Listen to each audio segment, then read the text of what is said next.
All right, welcome to biology. I just want to make sure you guys are in the right place. This is GS 182, Introductory Biology. My name is Vincent Wong.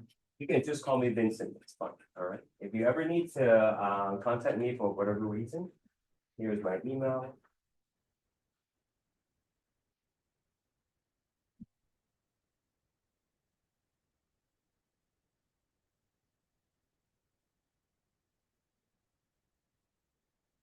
It's on the first slide of all the PowerPoints I prepare for you anyways. So you can copy it down if you want. You might find my phone number somewhere on the college webpage. Please don't call me. I don't have a phone with me at the desk. You will always get to my voicemail. The quickest way to reach me is to email me. Okay, I always reply your email, typically within the hour or two if it's during the day. At most 1 day. If you don't hear back from me more than 2 days, it means I have not received your email. Maybe you sent it to the wrong person. Maybe it did not get through. So just send me a follow-up email. I'll never ignore your email. Okay. So I am the program coordinator as well as faculty in the pre-health program. I've been teaching here for I think this is my 16th year, right? So if you have any questions about the program or if you need help getting to certain surfaces, please feel free to email me or ask me before class, after class. I'll be happy to help you out with it. And if I don't know the answers to your question, I will be sure to direct you to someone who does. Okay. So before we begin, let's just go through some housekeeping stuff. I'll give you an overview of what the course is about and the expectations. And if you have any questions at any time, please just raise your hand and then feel free to interrupt me at all times. So I sent you an email yesterday. Did you guys get it? Yeah. Okay. So that's how I communicate primarily using that email system. Make sure you check your email regularly if there are any kind of update regarding to changes for tests or quizzes, or if I have information about what's on the upcoming assessments, I will always be telling you in class, of course, but I will also be emailing you and posting an announcement on our learning platform. So I'm not sure if your morning teacher told you, this is actually a brand new learning system for Centennial this year. And so please be patient with us as we are also trying to learn how to navigate through this thing. So if there are some broken links or if things are not quite working the way that they should, just again, email us, let us know, and we'll try to fix it as soon as we can. But if you log on to Luminate, then you will see all the courses you're taking. Hi, there are handouts on the side. Please pick some up. And the one you are taking right now is this one. You'll recognize it with these purple cells, okay? So you click into that. You guys are 202. When you email me, it is very important for you to tell me which class you are from, okay? So you just tell me you're from biology and your section code is 202, right? That way I'll be able to answer your question accurately, right? Because I teach other biology sections, some are online, and what happens to them is not necessarily the same thing that's going to be happening in our class, right? Okay, so that just makes the process a little bit easier. Also, please tell me your name when you send me an email. I know that sounds very obvious, but people don't do that. And if you have a preferred name that's different from the one that you register with the college, that's perfectly fine. Please include your actual register name as well, right? Because sometimes you email me and you're like, oh, I am Janice. And then I can't find a Janice in my class list. And then I can't really answer your question, right? It turns out that's like a preferred name, right? And not the actual register name. So when you do the attendance yourself, when you check your name off, I do have an extra column for you to put your preferred name if you have something that's different. All right? We good so far? All right, so when you log on to the course homepage, I don't know how it is with your other courses, but I post everything that you will ever need in the whole course already, right? So if you want to print all the notes and put it in a binder, right? You're welcome to do that. If sometimes you feel like, oh, I can learn ahead a little bit more, the materials are there for you already. Let me switch to student view so it looks exactly the same as what you will see. Once you logged in, the most important thing you should look at first would be the course information. When you click into the course information, you will find things like course outline, weekly schedule, contact information for me, which is same as that stuff, okay? And then a bunch of other stuff. So course outline, you can click on it and read it yourself. But you should keep a copy on your computer because this is actually a legal document that you can use later on if you say decided to change program. Okay, you want to take another program at, I don't know, Seneca or something. And then they also have a biology course. And you're like, but I did that at Centennial, right? Can I like be exempt from it? Then they would ask you for the course outline, right? So you show it to them and then they will decide whether it's similar enough or not. So this goes the same for all the courses you're taking, right? Always keep a copy of your course outline digitally, and you never know when you're going to use it, right? Now, this is important. If you look at the course outline, you will see there is a weekly schedule in the course outline, but we are not going to be following that schedule exactly, right? It just doesn't quite work out all the time. So instead, I created a schedule that we will be following for this section, right? And that's one of the things that you have picked up on the side. If you haven't already, please go ahead and do that. And it looks like this. Right, so this is the course schedule. Tuesday there was no class. Today is Tuesday. We meet every Tuesday and Thursday. And today we're in the lab. Tuesday we're in another room that's like further down the building in the F block. Also a very nice classroom. And it tells you what topic we'll be doing. And I will also be telling you, when the assessments are going to be taking place. Right? So this is definitely something to keep handy with you all the time. I mean, sometimes we do have to change the dates depending on how the class progresses. Maybe you have more questions about I don't know, sales or something, and then we need to spend more time talking about it. Then we might have to postpone the quiz here and there. So like it's not set in stone. If there are any changes at all, I will be sure to let you guys know. Okay, but that's basically what it is right now. Now, you really need to mark down obviously the test day and the quiz days are important, but the lab days are also important. If you miss a quiz or test for a legitimate reason, not a big deal. We can work something out. But if you miss a lab, then that's a little bit harder to make up, right? Because you do have to physically be in the classroom to do the experiment. If you miss it, you can't really do it on your own, right? So mark those days down. Those are days where we're going to be doing the beetroot lab, and then we're going to be doing the microscopy lab later on in the semester as well. I'll tell you more details about the labs when we get closer to them. But you know what? If you're sick, then you're sick. Okay, don't come in if you're sick. Yeah. Was that? Huh? Oh, on the side, on the side. Yeah. Okay. Assessment. What's going on with the assessment? You know what? Let me just write this down here.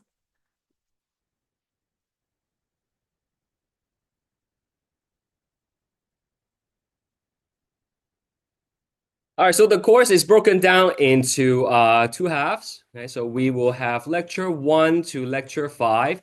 That's the first half of the course. And then we will have lecture 6 to lecture 10. That's the second half of the course. Each half of the course will have 2 quizzes. So quiz number 1 is going to be 10%.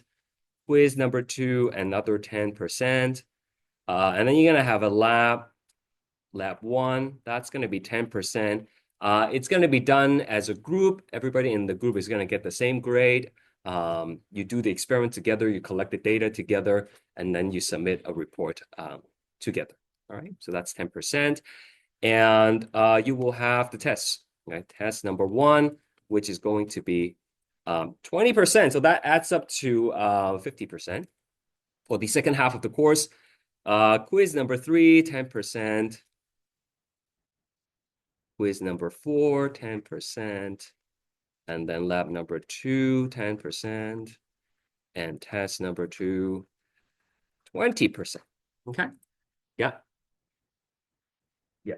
Quizzes are in person. Unless they have like snow days or whatever, and then we lose a lot of class time, then we might have to, move them online. But for now, they're all in person. So all these stuff is only for the first half of the course. Okay? So test number 1 will be lecture 1 and 5, and then test number 2 right here. That's going to be just for the second half. Okay, so after the test 1, you can burn all the notes. I'm not gonna quiz you on them or test you on them anymore. That way is more manageable, right? And you don't have some like final exam where you have to study everything. Okay, don't worry about my assessment. Okay, they are I know every teacher says that, right? Oh, the test is easy. Okay, but like I wouldn't say mine are easy, but I will tell you exactly what's on it. Right, so I'll give you study guides. I will give you review videos. There are going to be online practice quizzes. Okay, when you get the test, there will be no surprise. Right, it's everything I tell you is going to be on is going to be on. Right, so you just have to work up a good study habit and remember the materials, and you should be okay. All right, any questions so far? Wonderful. Let's go back to here and see what else we have. So weekly schedule, download a digital copy if you need. Don't worry about the grade calculator for now. We'll use that later. This shows you all the supports available at Centennial. If you need counseling services, if you need accommodations, extra time on the test, you will access the appropriate service, and you can take a look at this document. Just click on it, right? And then it will tell you where to go if you need to get those things. Specifically useful for most people would be the peer tutoring service, as well as we have a dedicated tutors. I haven't met him or her yet, but usually we have some co-op students coming in to be the dedicated tutor for our program. So they would help you with anything like biology, chemistry, English, and math. And those are very popular, right? And they do get booked up pretty quickly early on. So make sure you set up a regular time to meet with them. I'm sure I will be able to give you more information once I know who the tutor is. It's a complimentary service to your, like you already pay for it, so you don't have to pay extra, and you just, take advantage of that. Of course, like I'm always available to meet with you for extra help as well. I can meet with you after class though, but before class, I'm here. I know you guys finished your chemistry like what 11 something today, right? Yeah. So like I'll be here between the chem class and the bio class. Same thing on Tuesday, right? Tuesday you guys get off even earlier, right? 10:30 I think. So if you need to see me, just book an appointment. Send me an email. If I cannot meet with you in person, we can meet online. Doesn't matter, okay? So if you need help, don't be afraid to ask. Okay, use of AI. I mean, that's not a really big deal for in person because you are doing the tests, yourself. But then, in terms of like assignments, just use your own words, okay? Don't try to pull things off the internet or use ChatGPT. Yeah, I know. I told you I've been here for 16 years, so I've marked papers for 16 years. When something is AI generated, it looks a little bit, to me anyways, it looks obvious, okay? All right, this green box folder is very important. You click on that, and then there's going to be a link, and you can click on that. And right now it has nothing, okay? Because this is our first class, but after class, I don't know, around 4 o'clock or something, I will post the recordings for today's class. Okay, everything I'm going through right now is being recorded, right? Everything that's happening on the screen, everything I said will be recorded, and then it will be posted on YouTube. So you just go here and then you check on it. Okay. people here I post things on YouTube and they're like, "Oh, do you get paid?" Absolutely not. Okay. Is the number of viewership is very sad. Okay. Usually, I mean, if you come to class, there's no reason to rewatch it, right? So it's just there in case you need it. It's not because I'm trying to promote anything. Okay. And then I actually take a lot of notes. In addition to the PowerPoints, I actually write a lot of notes for you as well. So I would bless you. I would suggest you get one of those. Do I have one here? Let me see. You know, one of those clicky pens that have like different colors. I don't have one with me, but because we're going to be taking a lot of notes with a lot of different colors for various, yeah, like one of those things. Yeah, you want to hold it up just short class. Yeah, with the clicking stuff, right? Okay, so usually 4 or 5 colors would be good, right? And whatever note we take in class, I will be posting them online afterwards as well, and you will find them in this folder. Got it? Again, there's nothing here right now because we haven't taken any notes yet. We will. And then you will see the folders here, folders for each lecture. What you need to do today, I print the notes for you, okay? Because there was no way for you to access the platform earlier, so I print the notes for you. There is the PowerPoint slides. Okay, if you want to bring your laptop and take notes, that's fine by me. And then this is the printer-friendly version. Right? It's 6 slides per page. It's exactly the handout you picked up. Okay. And then you're gonna have another folder, which is the studying resources. Okay. And there's gonna be a study guide. You have to print the study guide and bring it to class. We use them sometimes in class. Other times, like it's for your own good, right? So this is the study guide, and you do the questions. Okay. Already done it for some of my class. All right, so like you do the questions as practice. On the test, on the quiz, sometimes, and this is true, okay? Sometimes I just take question directly from the study guide and put it on the quiz, right? So it's in your best interest to do them. Now, how do you know if you've done them well or not? The answers are also included for you, okay? So you do them first, and then you check the answers, okay? Don't just print the answer and memorize my answers, okay? Do it in your own words. It's always better if you're able to express the concept using your own words. Okay. I've got people who just memorize my answer. If there is a typo in the answer, I would see the typo in their answer. Right. So don't do that. Self quizzes. Okay. Self quizzes. You can do them as many times as you like. They are not worth any marks. So, which of the following are valid hypotheses? Select all that applies. So you choose all the one that you think is correct, and then you can check your answer. Okay. I mean, it's not a lot of questions in the quiz, like 12 questions. Do them as many times as you want and as frequently as you want. The multiple choice questions on the tests and quizzes will only have one correct answer. Okay. This is just so that I can pack more stuff into a single question. That's all it is. Okay. So what's going to be on the quiz generally? Multiple choice for sure, most of the time. There's one quiz that doesn't have multiple choice. I'll let you know which one later. There might be some diagrams, short answers, okay, filling in tables and charts. Right? Nothing crazy. Textbooks. You do not have to buy a textbook for this class, okay? If you want a textbook, you can use the online textbook. Just click on the supplementary reading. It will take you to the online textbook. It's free. But I think generally speaking, everything I want you to know are already in the PowerPoints, the study guides, and the class notes. Okay, there's no reason to. I mean, like you could, if you're so interested in what I'm teaching you, and you read more about it, then by all means, right? Go read it. The problem is this is like beginning introduction biology, right? So some of the stuff you read online might be too much information. Okay, so of course those extra things, I'm not going to be testing you on them. Okay, I'm almost done, and then we're going to start class. Video resources. People love to search videos online to watch for topics. I've had people who don't come to class and they just try to learn it from online videos, which is not a great idea. If you do miss class, just watch the recordings, like I told you. But if you have to search things up online, I save you the trouble of doing so. If you click on the video resources, it's a collection of videos related to that topic.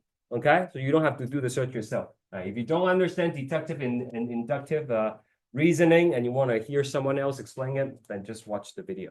Okay, so it's like a collection of things that I found relevant to what we are talking about. Okay, again, you don't have to watch them. I'm not going to test you on the things that we haven't covered in class, but if you want to watch it, you could. Crosswords is another favorite. A lot of vocabularies, not so much in the first one, I guess, but as we progress through the course, there will be a lot of terms and new terminologies that you have to remember. So you can use the crossword to help you. It works on your phone. I check it. Okay. So like when you're waiting for your bus or whatever at the grocery, you know, just do something. Tentative testable explanation for an observation. Anybody know what that is? No? Yeah, that's okay. If you don't know, huh? Yeah. Yeah, let's see if it is, right? There you go, hypothesis A plus, right? Okay, so you know if you know it, then you can try it out, and then if you don't know it, that's okay. You're here to learn it. All right. I think that's all. Any questions? No? No, you guys all good? Yeah. Is spelling very, very important? Nah, I mean like some people in the past they're like, you know, hypothesis, right? Like that. This is for real, right? Then that's not too good, okay? But then if you miss like a letter here or there, and I can kind of like phonetically sound it out, I'm okay. Like I'm not I'm a pretty easygoing person, okay? And understanding. I'm not here to make your life difficult. I'm not trying to fail anyone. I'm just trying to give you the skills you need so that you can do better. In next semester, and then get ready for whatever program you're going into. Okay, so feel free to talk to me about stuff, if whatever stuff you want to talk about. Okay, we have lots of things to talk about in terms of biology content. So let's get started. I do start class right at 8:30. Okay. I don't think it's going to be a problem for you guys. It's usually a problem for my 8:30 class. Since you guys are on campus already, I think it's going to be just fine. But please do try to be punctual coming back from your lunch. First lecture is called the scientific method. Okay. So scientific method is not something that's uniquely related to biology. It's actually something that's being used across multiple disciplines, right? You're going to use the same thing in chemistry and physics, perhaps. We are learning this as our first lesson because you will need to understand the concept of scientific method in order to do the first lab exercise. Okay. In the first lab exercise, you'll be doing an experiment, and you need to know how to set up the experiment, how to collect your data, and how to interpret your data. Okay. So when we get to the lab and you're confused about how to write a report, this is the lecture to go back to. And once again, this is my email. If you ever need to find it and you don't know where to go, just look at the lecture notes, and there it is. So I don't know if you have taken biology before. My assumption is, we're all just going to start at the same level, and we're going to build our knowledge as we go on. Great if you have recently taken biology and you remember a lot of the things, and maybe you can help me out along the way. But if you have been out of school for some time, or like you haven't taken biology really before, not to worry. Okay, we're gonna, like I said, build from the bottom. Having said that, it's good to have a definition for biology, right? It is the scientific study of living things. So in this definition, there are two aspects to it. First, there is the scientific study. We have to understand what exactly does it mean to do a scientific study. And then we have to define what living things are. There are different branches in biology. So in addition to biology, I also teach the second semester anatomy and physiology. Those are also branches of biology. Anatomy is the study of body structure. Basically, anatomy means, what is it called?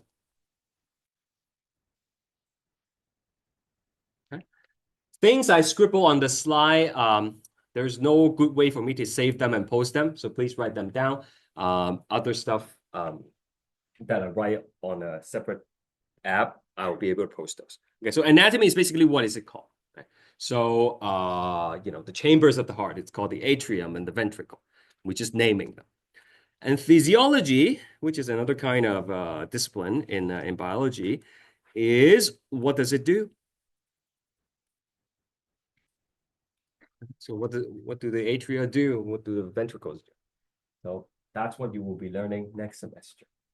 Okay, naming a bunch of body parts, figuring out what is it that they do. Another kind of biology that you'll be doing also mostly next semester is histology. So this is some tissue taken from an organ. Anybody want a wild guess like what this organ might be? Doesn't matter if you don't get it right. Just throw me some organ. Maybe you will get it right. The brain? Okay, yeah, good try. Anyone else? Heart. Yeah. Any guess would be okay, right? Because there's no way you would know before learning it. But next semester when you've learned this thing, you look at this, you're like, that's totally the kidney. Okay, so that is histology. Okay, and histology is actually quite important, right? You guys know what a biopsy is? Yeah, sometimes they might have to take a bit of a sample, right, from your organ and look at it under the microscope to determine if there is something wrong with it, right? If something is cancerous, for example, right? So that basically is histology. Okay, so you'll be doing a little bit of that next semester, right? And for you to look at those things under the microscope, you will have to learn how to use the microscope, which is the second lab in this course. Okay, we have a lot of body parts in the lab here. Okay, we have hearts, we have kidneys, we have lungs, intestines. If you name it, we probably have it. Okay, huh? Yeah, real, not from humans though, from bunnies. Okay. Okay. Yeah, from bunnies. Okay. I do have a sample of my blood in there though, which I can show you later on. Long story for another day. Okay, genetics. Genetics is another branch of biology, and most people have a lot of fun learning about genetics. That's going to come at around lecture 7 or 8. Okay, we're going to talk about things like heredity, right? If you have free earlobes and your spouse have attached earlobes, that's actually genetics. What's the probability that your children are going to have like attached earlobes? Okay, if you can curl your tongue and then your spouse cannot, what's the probability that your kids will be able to curl their tongue? Okay, so we're going to be looking at genetics problem like that. We will also be looking at biotechnology related to genetics. Okay, editing the gene therapy. So that's all coming. All right, so there are many different disciplines in biology, but essentially it's the scientific study of living things and applying those things that we've learned after studying living things. So what are living things? I'm sure you have no problem distinguishing what's living and what's not. I'm sure you know the zebra is living and then the teddy bear is not. But there are some categories in your mind that guides your decision to figure out whether something is alive or not. If I show you something that you've never seen and you're trying to judge whether it's alive or not, to judge whether it's a living thing or not, what are some checklists that you're going to be going through in your mind? Yeah. Okay. Are they breathing? Sure. Breathing, growth, something else over here. I didn't quite catch you. Are they moving? Yeah. Anything else? Maybe like 1 or 2 more. Huh? Do they feed? Okay. Do they eat? Right? Feeding. 1 more, maybe. Heartbeat. Okay. Yeah.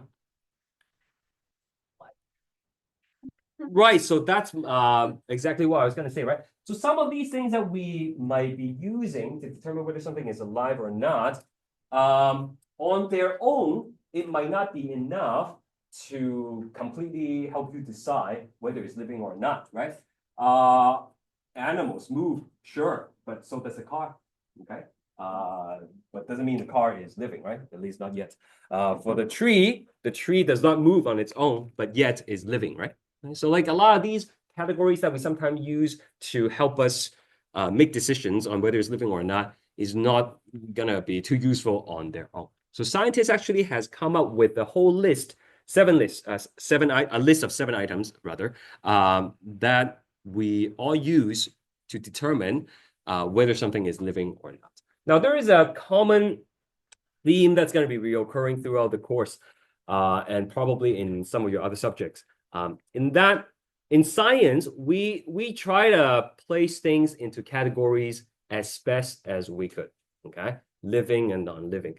But in many cases, there are a lot of exceptions, okay? And so anybody know what this picture might be? Cell virus, yeah, it is a virus. Very good. Okay, so virus is one of those interesting things where some people say it's alive, some people say it's non-living. Okay, and that's because the biggest problem for the virus is it checks all the characteristics of a living thing, but when it comes to reproduction, which is a characteristics, they cannot reproduce on their own unless they are inside another living thing.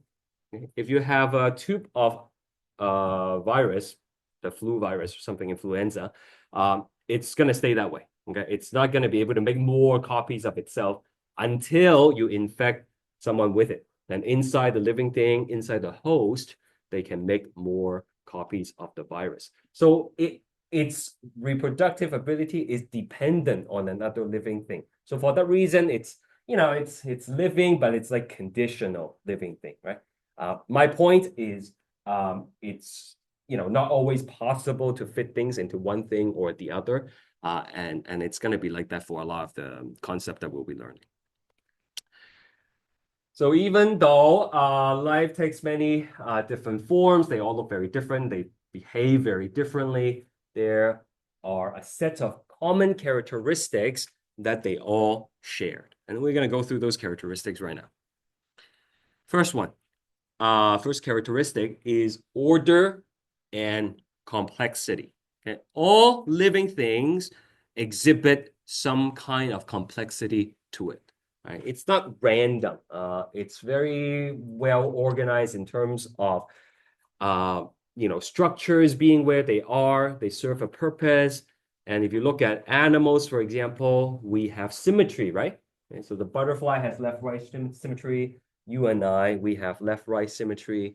And if you look at a seashell, the spiral is a very elegant design. So there is some complexity associated with living things. Okay, and that complexity is not just superficial. And that complexity continues to exist when you go deeper into the cellular level of the organism. This is actually the leaf of a plant cell, the leaf of a plant, and you can see the organization of the cells inside it. Again, it's not random, right? There's like this circular structure, and then they form kind of like an X in the middle. So that level of complexity spans throughout the entire organism at multiple levels. So this here is a universal hierarchy of organization for organisms. Right? At the like if you say, oh, what is a person made of? Well, a person has different organs in them. And so what are organs made of? They're made of tissue. And if you keep on going further and further down, ultimately, everything is made up of atoms. Okay, so you will learn about atoms from me, as well as, of course, in your chemistry class. But atoms are basically everything that's drawn on the periodic table over there. Okay, if you can find it on the periodic table, it is an atom. So even though there are so many different types of atoms on the periodic table, over 96% of our body is only made up of how many? Give me a number, guess. 10? Okay. Anybody? A little bit lower? How many type of elements makes up over 96% of the body? Yeah, 4, 4, 5. Okay, 5, right? Five, only five, even though there's hundreds of them, right? So we have like carbons, hydrogen, oxygen, nitrogen, phosphorus. Right? Don't worry about memorizing it now. You will learn it later from me. Okay, so these are atoms. These are building blocks that makes up all of us. Okay, and for that matter, it makes up most of the animals. These atoms can come together like Lego blocks to form bigger molecules. Right. So does anybody know the chemical formula for water? H2O, that's right. So H2O is a molecule, water molecule. It's not individual atoms, it has multiple atoms in it. So in H2O, there are 2 hydrogen and 1 oxygen, just 3 atoms. A lot of the important molecules in the bodies, though, things like hormones, they are macromolecules. They are really, really big. Instead of just having 3 atoms, they have thousands of atoms in them. So macromolecules is something we'll talk about later on in lecture 2. So proteins, DNA, these are examples of macromolecules. And we're going to move up the chain to talk about organelles. These are little structures that are found inside the cell, and they have different functions. That's lecture 3. And then we will spend the rest of the course pretty much talking about what's happening inside a cell. Okay? And then finally, at the end, we'll talk about tissue. Tissues are basically a group of cells coming together to form a specific type of tissue to perform a specific function. So you have connective tissue that helps you glue things together. You have fat tissue that helps you protect organs and keeps you warm, and so on and so forth. And that's the end of the course. Okay, next semester is all about organs and organ systems. So this level of organization, it's universal in all living things. Okay, in all living things. So that's the first characteristic, order, complexity, organization. Question? No? Yeah, of course, please. You guys don't have to ask. If you gotta go anywhere, if you need to grab a coffee, help yourself, okay? So the second characteristic of living things would be the ability to maintain homeostasis. Homeostasis. So homeostasis is to maintain an internal balance despite changes in the environment.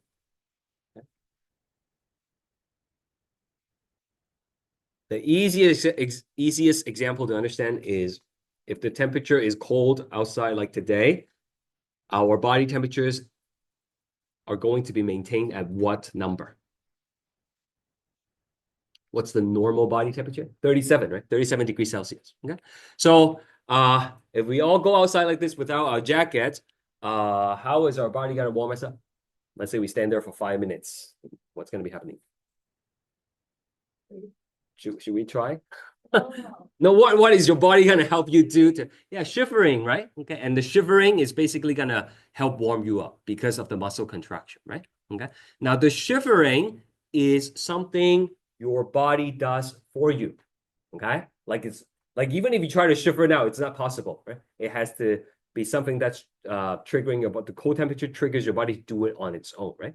So those kind of things that happens for you in order to maintain homeostasis, that's called physiological mechanism. Physiological mechanism. Right? So physiological basically means your body does it for you. Mechanism is just like a fancy word for like ways, okay? Like what ways does your body maintain homeostasis for? So using the same example, actually I'm going to put e.g. shivering in cold temperature.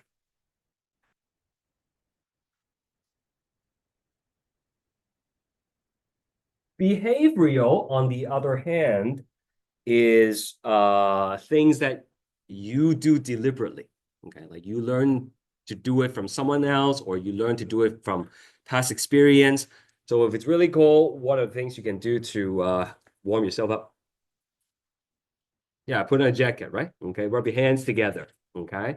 Stand in an enclosed space or something like that, right? So all those extra things that you do deliberately, that would be behavioral.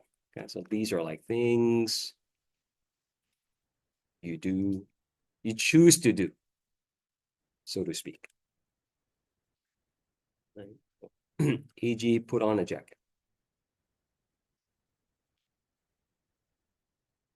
All right.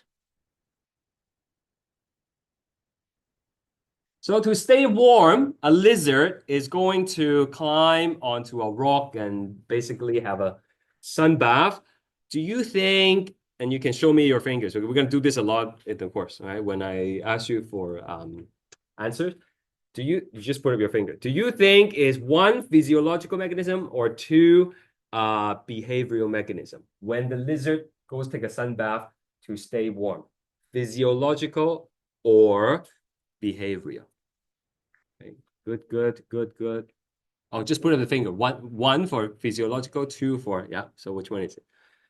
Okay, yeah, so a lot of you got it right? It's actually behavioral. Okay, behavioral.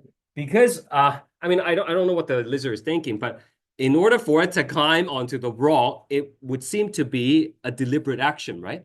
Like it would choose to go to the rock, right? It's not like the body forces it to go to the rock, right? You understand what I mean? And so that's probably the main determining factor. Let's try one more. The dog sticking out the tongue to pant and to cool down. Do you think that's one physiological or two behavioral? Let's see. Okay, yeah. So that's good, right? Because the sweat is evaporating, right? Okay, and then that helps cool the dog down. Now, not everything is related to temperature for homeostasis. There are many things you need to, keep the same inside the body. Your blood sugar level, right? Your calcium level in the blood, not to bleed out. That's also an example of homeostasis, right? So if you cut your finger and then it stops bleeding on its own, and one more time, physiological or behavior? Show me your answer. Okay, good. Yeah, what do you think? Did cut the finger and then it stops bleeding? Good. Okay, so most of you say it's physiological, which is correct because it happens on its own, right? Okay. How do you make it stop bleeding faster? You apply pressure, you put a band-aid on, that's behavior. Got it?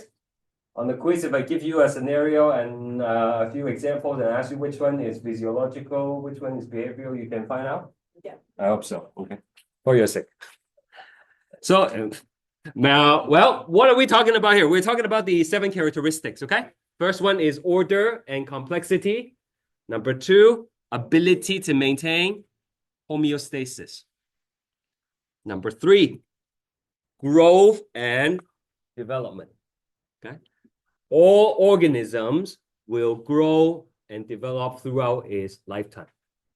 Some organisms don't change too much as they are growing and developing. If you think about a bacterium, it pretty much looks the same the moment it's formed up to the point where it splits and become 2 different bacteria, right? So not much change there, but doesn't mean it's not growing. Yeah. For us, obviously, we look quite different now than when we were kids. So there is quite different stages of development. But for some other organism, it's even more drastic, right? Like we all learn about the life cycle of a butterfly when we're kids. If we hadn't learned about it, you would not guess the caterpillar is the same organism as the butterfly, right? So that's like a really drastic shift in appearance and in behavior as it grows and develops into adulthood. Okay, but this is a feature of all living things. Number 3, someone said, earlier, you would want to see if something is feeding. Okay, it's like obtaining energy, basically, right? Doesn't have to necessarily be consuming something, right? Only animal does that really. To obtain energy, we eat other things. For plants, of course, they make their own food, right? By staying in the sun. So whatever the method is, all living things need to have a way to obtain energy. They need to have a way to acquire these energy in one form or the other. Right? So if you have the study guide and you're following along, you can feel free to fill it in, right? The first question asks you for the 7 characteristics, right, of living things. Right? So again, order, homeostasis, growth and development, and requirement for energy. Okay, next one is related to homeostasis in some ways. It is the ability to respond to stimuli. The singular for stimuli is stimulus. Some of the words are a little bit weird.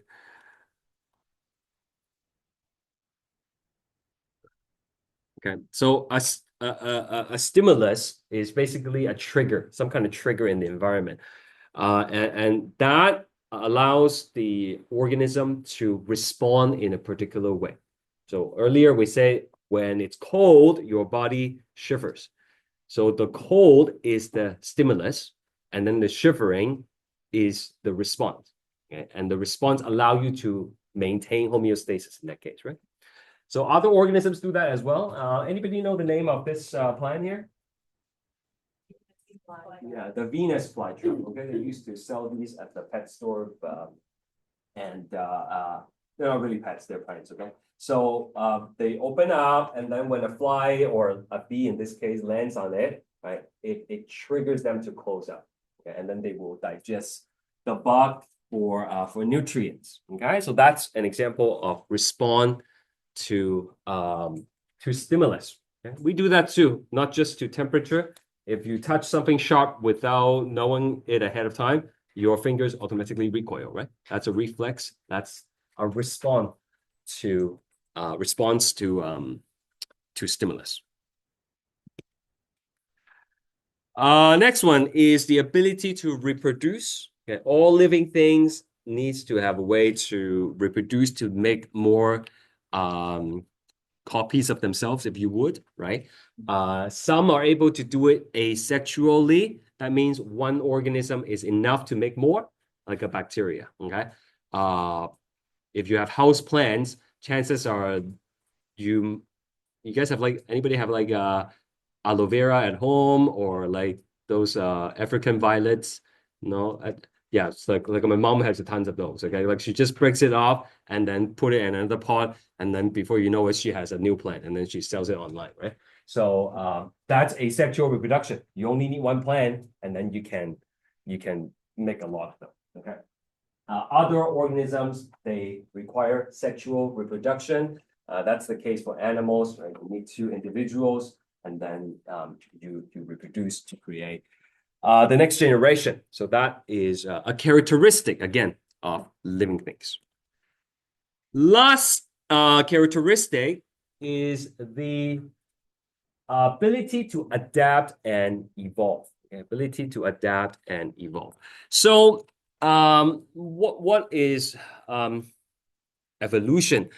Well, there are different kinds of evolution, but long story short, evolution is basically gradual changes that happens on the population level, and over time, it allows the population to be better adapted, to survive better in their environment. Okay, don't worry about writing it down. I'm not going to quiz you on the definition.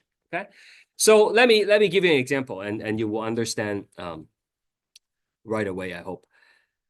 So over here, in this picture, do you see the seahorse? Yeah. Do you think it's good to be that color? Really? Yes. The high. For them, not for us. I don't want to be that color, but for the seahorse, you think it's a good idea to be that color? Yeah, I would think so, right? Because it blends in well with the surrounding, right? Okay, and then they're not going to get eaten, right? Okay, so how would the theory of evolution explain that? Okay, so here we go. Long time ago, okay, I'm making this up, but it's based on the theory of evolution. Okay, a long time ago, there were different colors of seahorses. Okay, there might be red ones. Okay, you don't have to draw this. Okay, just listen to me. There might be red ones, and then there might be blue ones. Okay, and then there might be green ones. Okay, and then they all lived in the same place, right? With the reddish coral in the background. Right? So comes the predator. Right? Which one's gonna get eaten first? The green ones, right? Remember, the background is red, okay? The background is red, like this picture right here, right? Okay. So the green ones and then the blue ones, they're gonna get eaten, right? Because they stand out from the background, right? And so what that means is these ones will be able to survive and have more babies, right? And assuming there is a genetic component to the color, then the next generation will have more red ones, right? You might still see some blue ones, okay? These are terrible looking seahorses. But then over time, the blue one's going to get eaten again, right? And eventually, maybe all the blue ones get eaten, and there are no more blue ones left, and everything that comes after will be the red. So that's evolution. Okay? Individuals do not evolve. It's not like, if there's the last blue one standing, it's like, oh, I better change to red, okay? And then they evolve and become red. That doesn't happen, okay? Population evolve. All right. Now, some people have a hard time, accepting evolution, but evolution is undeniable. For some aspect of it is anyways, okay? For example, when we had the, I don't know, did they declare the end of the pandemic yet? I don't know. When we had the pandemic, I guess, there was, you hear people say variants of concern, right? Okay, that pops up every now and then, right? Like the Omega variant, right? Or whatever, right? So what does that mean? Well, here are the original virus, the SARS-CoV-2, the COVID virus, okay? And as they infect people, as they make more copies of themselves, they actually change genetically, okay? So let's say they finally got the vaccines, and then the vaccines allows you to make these antibodies. They are Y-shaped, you just have to believe me. And these antibodies are very good at attacking these viruses, okay? But however, as the virus spreads throughout the population, their genetics are going to start to change, okay? And we'll learn why that is the case later on. And later on, maybe one of them changed just a little bit so that it has a little blue dot on them, okay? That's a little blue dot. So this one infects a person, okay? The person has the vaccine, but because of that extra blue dot, these antibodies that you make from the vaccines will no longer work, right? So the body is not going to be able to get rid of this virus. It's going to be able to get rid of all the other ones, okay? But this one survives. So it's going to be able to stay and make more copies of itself, right? So now all the new viruses that comes from this one is going to have that special blue dots, right? And then when that person sneezes, if this gets into the air, it infects someone else, their antibodies are not useful, and now they're going to have these blue dots. They become these blue dots virus factory, right? So that's like a new variant now. And if that new variant spreads really fast in the population and it causes people to become more sick because the immunity is no longer good, then we have a new variant of concern, right? That's evolution, okay? So organisms, living things, and things that are kind of semi-living, they have this ability to evolve over time and to adapt. Okay?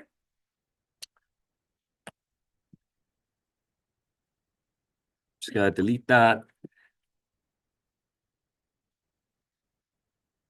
All right, so that is that is the living things part, right? Now we look at the other part of the definition, which is the scientific study. But before we do that, why don't we take a 5-minute break? You guys look like you need one. And we will resume at, let's say 1:30. Okay, 1:30.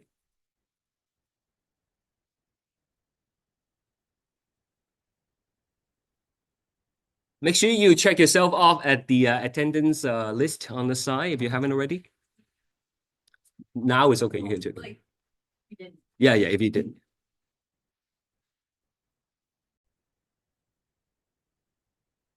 Right, let's keep going. So, we'll spend the rest of the class talking about the scientific study. Like, what does it mean to do a scientific study? So, the word science is actually derived from the Latin word meaning to know.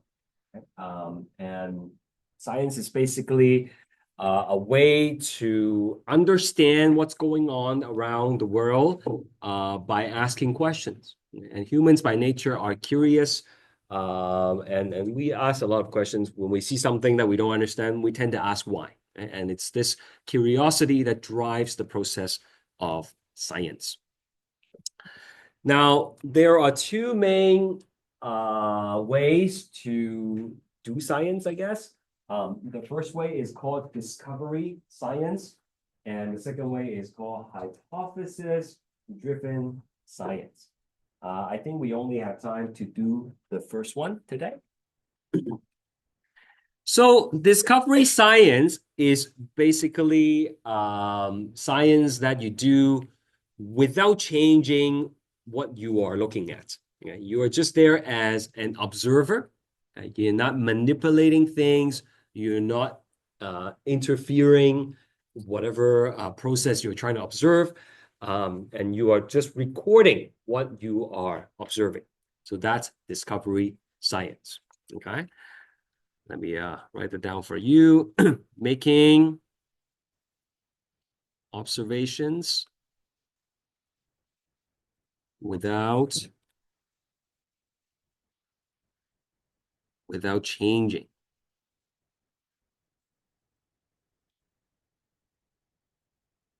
what you are observing. Okay? So to study the effects of global warming, that's primarily discovery science. You're just looking at, the effects of global warming. Okay? Astronomy, that's mostly discovery science. Okay? You can let's turn up the temperature of that planet and see what happens. Right? There's no manipulation going on. You're just observing. Right? When you are making observations, you can record your observations in two different ways. You can make observations that are qualitative, or you can make observations that are quantitative. Qualitative has the root word quality in it. So think about going to, I don't know, Walmart and buying a t-shirt. What are some of the things you're going to do to see whether the t-shirt is good quality? What are you going to do?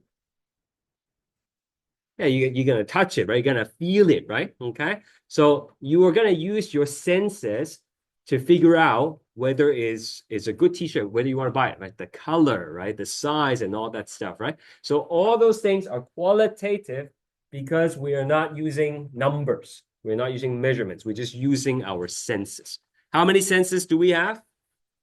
5 senses, right? So you use your eyes, you use your nose, in some cases, not buying a t-shirt, but in science, you use your hearing, right? Taste in some cases, and your touch, right? Okay, so those are the 5 senses that we will use to make qualitative observations.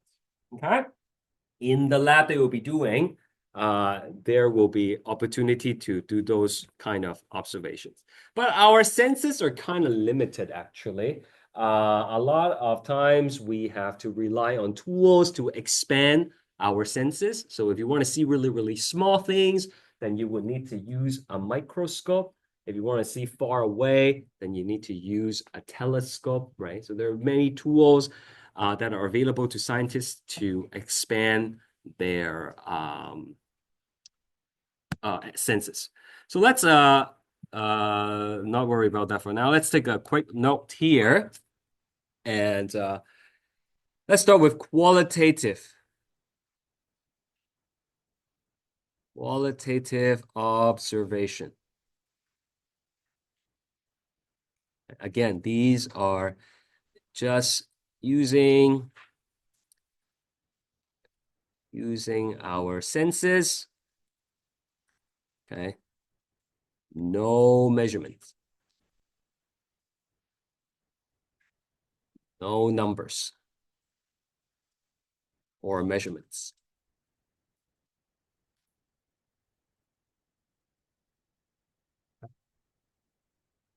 If you can't read my writing, just let me know, because I know that they're not the best. But it's hard to write on the computer. Qualitative, L-I, like as in quality. Right? Yeah, quality. So let's do sight. Okay, sight. If you look at something, here, okay. What do you see? What are some observations you can make about this thing? Sure, sure, but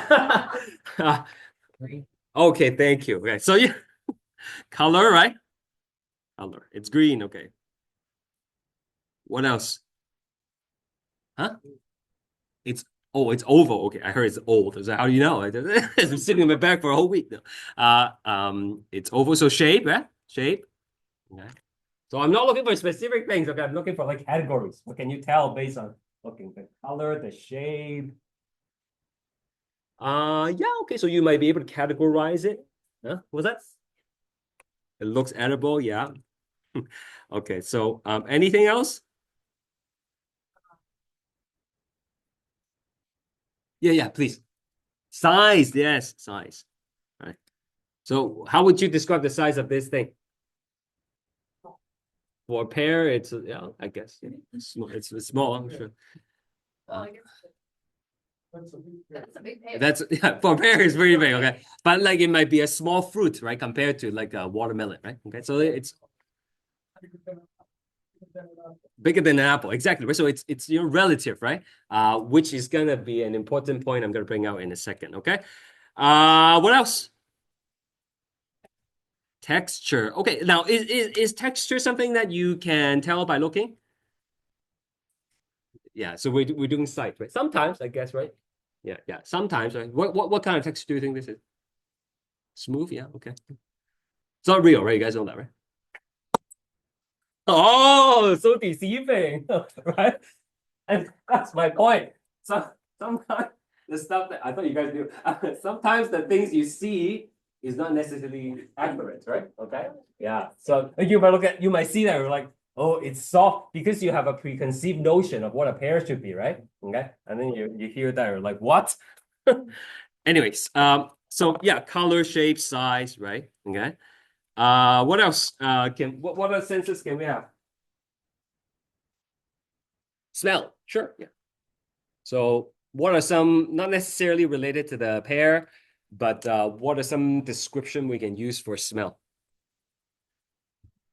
What do things smell like? Bad.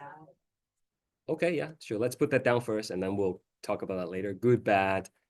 What are some good smelling description? Flower. Sure, yeah. Sweet, floral, right? Floral. I think that's what you should. Sharp. Okay, yeah, sharp. Sharp can be good or bad depending on what kind of sharp it is. Yeah. Yeah, like a really like acid could be sharp, right? Yeah, yeah. Right. What else? This feels like English class, right? But you have to describe things in the lab. Okay, so what else? Pungent, right? That's another one. Like really strong, right? Okay. Huh? One more? Just one more? One or two more? Think of anything. It's a hot summer day, garbage collection. What? So smells sweaty. I was gonna say like yeah, I was gonna say like hot summer, and then it's garbage collection day, and then you walk out in the street and it smells rotten. Okay, yeah. Okay, it can also be like odorless, right? What does odorless mean? No smell. No smell. Did you know natural gas is actually odorless? Bless you. And then they add that smell to it so that you get alerted to it when there's a leak. Okay. All right. So that's sight, smell. What else? Yep. Let's do touch. Okay. So like if you were to touch the surface, someone says smooth earlier for the pear. What else? Rough. Yeah. Yeah. Yeah. Okay. Yeah. Sure. So okay. Yeah. Yeah. We're doing like opposites, right? Yeah. Maybe one or two more. Think about touching the pavement. Sticky, yeah, sure. If you touch the pavement, how would you describe that? Um, yeah, rough, bumpy maybe. I don't know. Okay, this is all fine. I'll explain to you what I'm trying to say. Okay, bumpy. Uh, bumpy. Okay, another taste. Let's do taste. Right, we should not taste things in the lab unless you are asked to do so. I had a semester where the student ate the beetroot that they're supposed to do the experiment on, and I didn't buy extra, so I was, you know, not too thrilled. Yeah. Okay, so what taste can you have? Sure, sour, sweet, bitter. Yeah. One more. What else can you taste? Yeah, spicy is more like a sensation. Yeah, let's put it in. Why not? Sure. One more that's really common. You have to add this with your Coke. Salt. Salty. That's right. Thank you. Salty. Okay, and last one is hearing, right? Sound, I guess. Sound. Now this one is a little bit weird. Like it's not something we're gonna be doing much in terms of what we're learning, but you can understand if like people are studying animals or something, they would want to describe how they sound, right? Or like the sound they make when they're, I don't know, mating call or something like that, right? Okay. If you have taken chemistry before, you might know to test for hydrogen, you need to do a burning splint and then you put it and you hear the pop sound, right? Okay, so there are some instances where sound would be useful, but not so much for what we're doing. Okay, so I'm just gonna put e.g. The mating call of frog. Okay, whatever. Yeah, some frogs they do sing when they are calling for a mate. Okay, so these are all qualitative observations because you do not use numbers. You just use your senses to describe them. And what's the biggest disadvantage of using qualitative observations? Disadvantage. Yeah. Sorry, you were saying? They are inaccurate. In what sense? What's that? They are limited, they are biased. Yeah. So I think you all basically talking about the same thing. It's subjective. It depends on the person who's reporting it, right? Okay. What smells good to you might not necessarily be good for another person, right? Okay. Whenever we walk by that, I always get the name wrong, the Bath and Body Works, is that right? Yeah, yeah. My kids, they're like, oh, so smells so good. I love it. And then me and my wife will always have to like hold our breath because it's like too strong for us. We always get headaches, right? So, what's good for one person might not necessarily have the same meaning for another person, right? If you touch something and you feel, oh, this is soft, but again, someone else touch it, it might be a little bit rough, right? So these things are very subjective, and there's nothing wrong with it per se. But if we're trying to collect data of an observation that you can share with other people, and you want to communicate in an accurate way, then maybe we don't want things to be subjective. Okay, like the pear. Some of you thought it was big, some of you think it was small. But if we use numbers, then all of us are going to have the same observation, right? So that's why qualitative observations are good and adequate in some scenarios, but they would not be enough. Okay, so let me write down for you.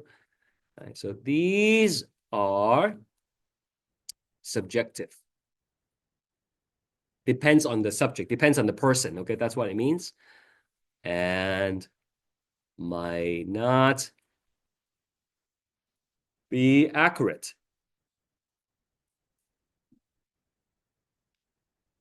So that's why we need to have quantitative observations, which uses numbers.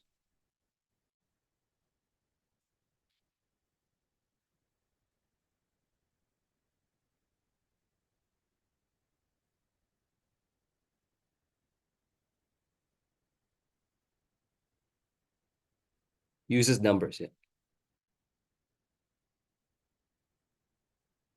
All right. Yeah, it's coming up. So let's do a quick practice here. Okay, what are some qualitative the senses observation you can make if I show you this picture? Okay, keep in mind you can't touch it, you can't smell it because it's a picture. But yeah, the only thing we can do here is sight, really. Okay, so what kind of description are you going to be able to make? What's that? Oval? Did you say oval? Oh, same shape. Okay, same shape. Good. Okay. Does anyone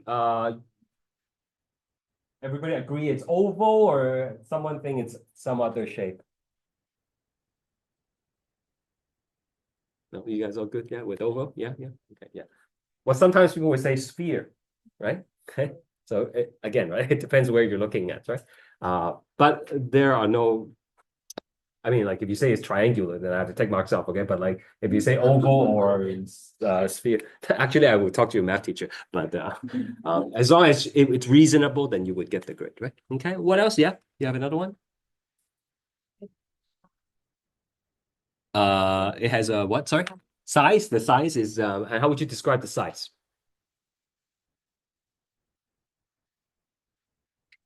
Oh, we don't use numbers, right? Remember, right? As soon as we use number, then it becomes quantitative, right? Okay. So how they look similar? Yeah. So most of them have similar appearances, right? Okay. Yes, the color would be the easiest one, guys. Okay. If you see something like that on a quiz or a test, and then you want to use a easy example, just use the color. What color would this be? I would say everybody would say gray, right? Okay, so that's, it's not as subjective. All right, so same shape, okay, gray in color, and then similar appearances. Got it? The key point is we do not use numbers. We do not use measurements, okay? So let's do numbers now. All right, let's think back my big pair here. Okay, so what kind of numbers would we use to describe the pair? Weight, yeah, quantity, okay. So amount, sure, amount, right? Actually, some people look at this picture and they would use words like a lot, okay? Right. But again, a lot, little bit is subjective, but if you can count them and give an exact number, then that's a different story, right? Okay, so amount, I heard weight. What else? What else can you measure with this little thing?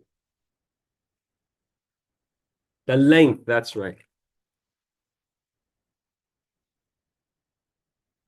Okay. Sure. So length, width, height, right? Depth, right? Diagonal. So everything that you can do with a ruler, wonderful. Okay. Anything else? Maybe not to the pair necessarily, but other measurements that you might know. That's also like a ruler thing. Yeah. Volume, thank you. Yeah, that's good, right? The mass, right? Density. Okay, for those of you who don't know, density is mass divided by volume. If something is more dense, it tends to sink, right? Okay, so oil has less density than water. That's why it floats. Before you leave for school this morning, did you check the yes, and when you check the weather, what's the most important number, most meaningful number? Okay, and so what am I getting at, guys? Temperature, yes. Yeah, temperature. Thank you. Right. Yeah, yeah. So when people say touch, right? Sometimes they would add like temperature, right? But again, that's just like a descriptive type of temperature. Is it warm? Is it cool? Right? But when you do temperature in terms of quantitative, then you have an actual number associated. Okay, it's -7 today or -15 with the wind chills. We good? All right. So again, if I give you a list of things in a multiple choice and I say which of the following is qualitative or quantitative, then you should be able to figure out. It shouldn't be hard, okay? If you see a number, then it's quanta. If it's descriptive, then it's qualitative.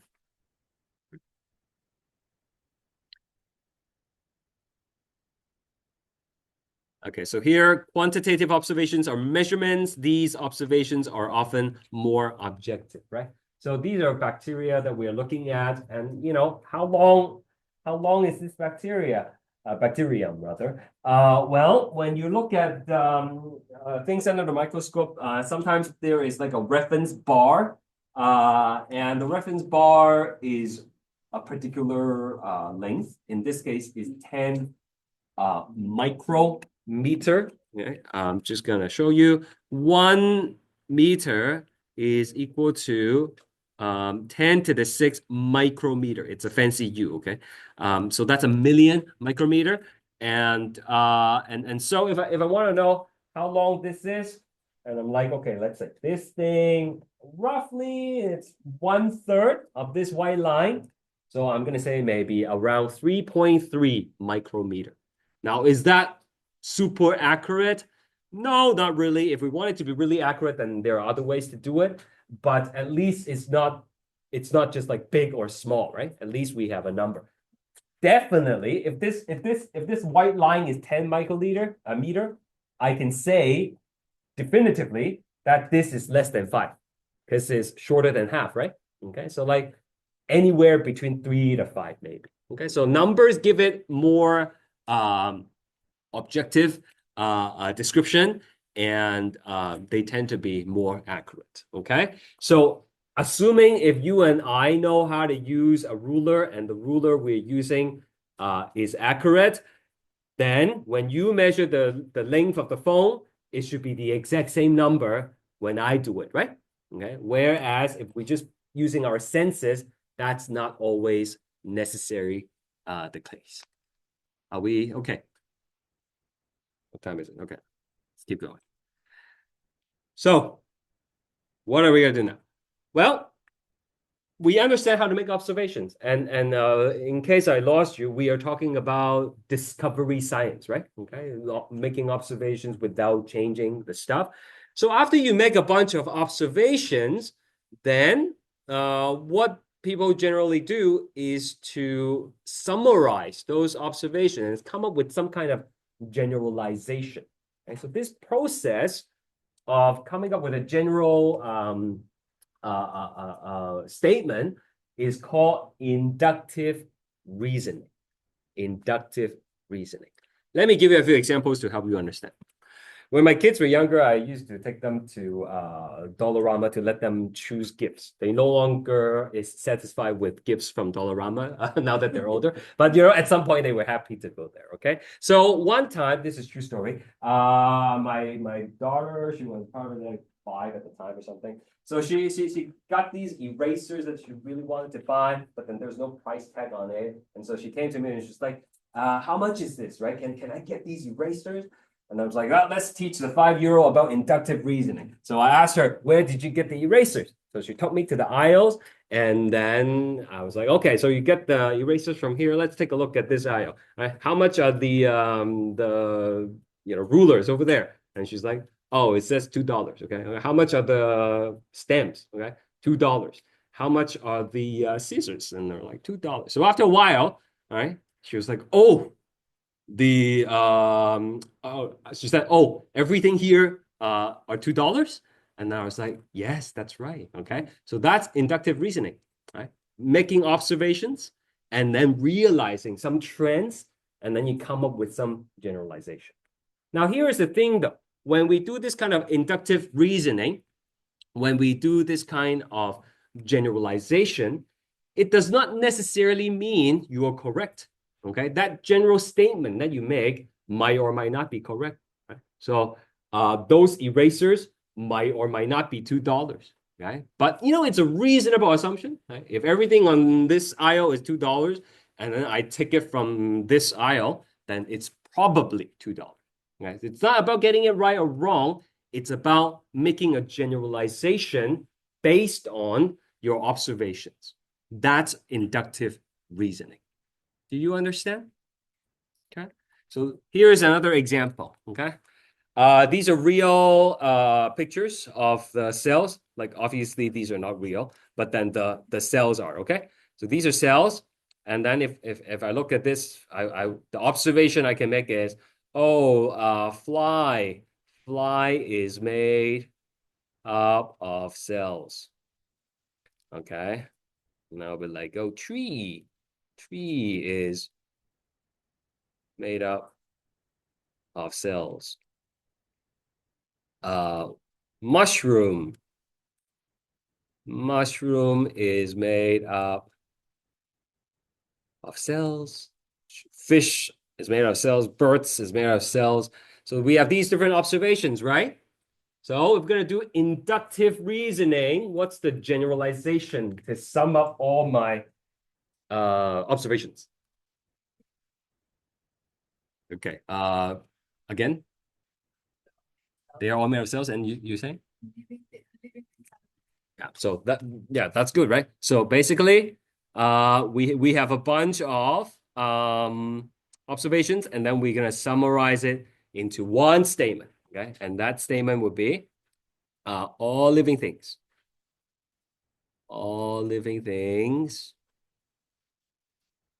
are made up of cells.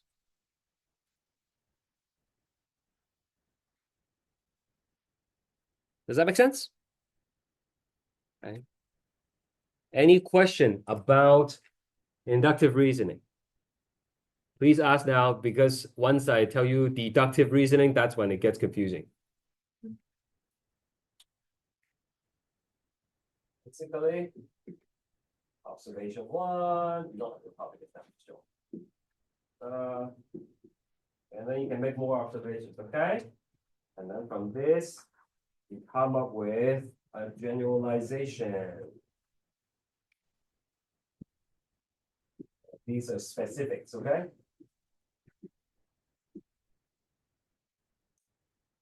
So this direction of reasoning, of logic, that is inductive reasoning, okay? Inductive reasoning.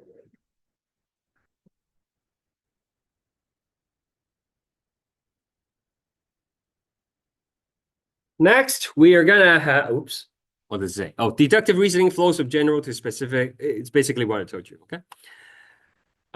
So now, the next thing is deductive reasoning. Deductive reasoning. Deductive is this one. Once you come up with a generalization, then you can apply the generalization to a specific example. Okay? To a specific example. To a specific situation, if you would. So this way, from general to specifics, that will be deductive reasoning. So after my daughter realized, oh, everything here on this board, on this aisle is $2, then she applied that concept to her erasers. Since I got it from here, they are also $2, right? So applying it to a specific case. All living things are made up of organisms. All living things are made up of cells. Okay. And then you discover a new living thing, even though I haven't checked it under the microscope, you would be reasonable to expect it is also made up of cells. You understand? Inductive and deductive. Well. So this is a concept track question. We do a lot of concept track questions throughout the lessons. And this is how we do it, guys. Right? You're gonna choose your answer, and then you're gonna show me your finger. Okay. If you think it's A, put up 1. If you think it's B, put up 2, so on and so forth. Don't yell the answer. That way everybody can participate. And you have to look at me after you put up your fingers so I can tell you whether you got it right or not. Okay, so let's take a look at this. We're looking for deductive reasoning. Give me a quick second. I got to read it too. Okay, I'm ready. Take your time.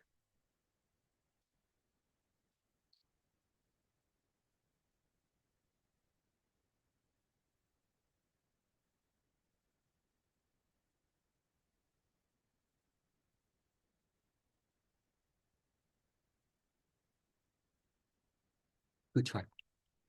You can try it.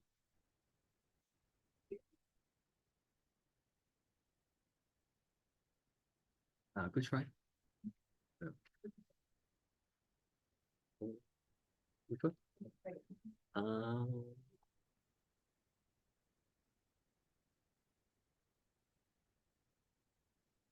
What is it? Oh. Try again. What is it? Okay, good try.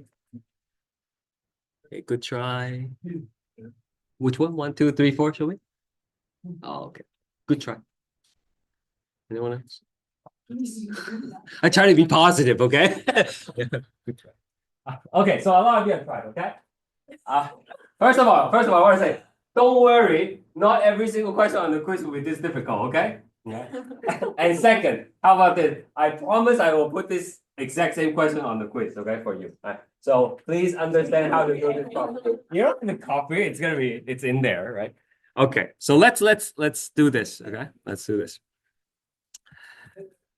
Let's do this.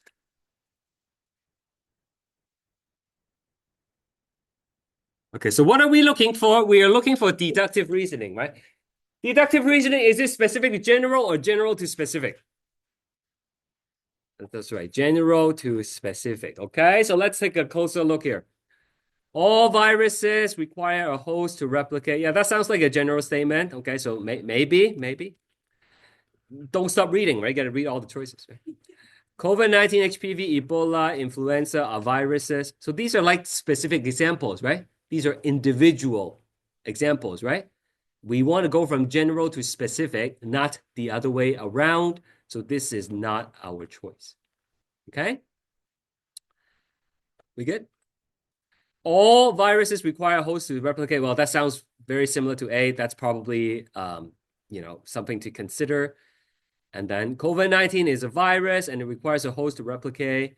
Ebola is a virus, therefore it also requires a host to replicate. That's just like one statement and then jumping to another statement, right? There's no generalization. There's no, specific things going on here. So that's not it either. Okay, so now most people struggle between A and C, right? Now I would try to explain to you with some highlighting, and maybe you will understand why this is not correct, why one of them is not correct. Okay, so here we go. All viruses require a host to replicate. So basically, we have all viruses, and then we have require a host to replicate. That's two parts of the statement, right?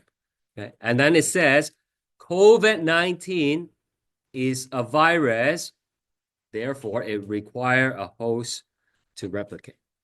Okay, just watch first. It'll make sense, I promise.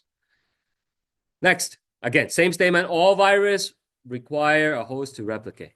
And then it says COVID-19 require a host to replicate. Therefore, it is a virus. Okay? So here, it's like if yellow, then blue. And then it says, oh, because it's yellow, then it must be blue.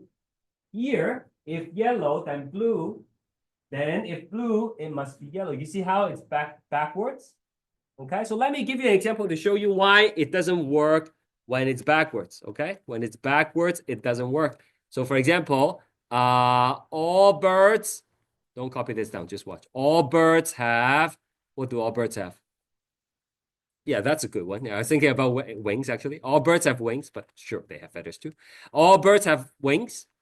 Okay, and watch this. Bees have wings. Therefore, bees are birds. Ooh, right? So let's say if birds have wings, right? Okay. Bees have wings, and they must be birds. Right? You see how if you flip the order of the logic, then it no longer makes sense, right? Okay, so that's why this is not correct. A is correct. Do you understand? Yeah, guaranteed to be on your first quiz. Don't just memorize A because I might flip the order. Okay, Oh. some people get so excited. Oh, is this question? It's A. Let's put A. You still have to understand how to do it. We good? You know what? I think that's a good place to stop for today for our first class. Maybe just finish this next slide here. So discovery science is only part of the package, if you would. Okay, once we make all these observations, once we come up with a generalization, like I said, we don't necessarily know if this is accurate or not. So the next step is to do the scientific method as a way to help us investigate whether or not our general statement is accurate. Okay, and that scientific method involves making a hypothesis, setting up an experiment, and collecting data, which is what we'll be doing next Tuesday. Okay, so thank you very much for your attention. Please sign yourself in if you haven't already, and enjoy the rest of your week, guys. Thank you. Yeah, no problem.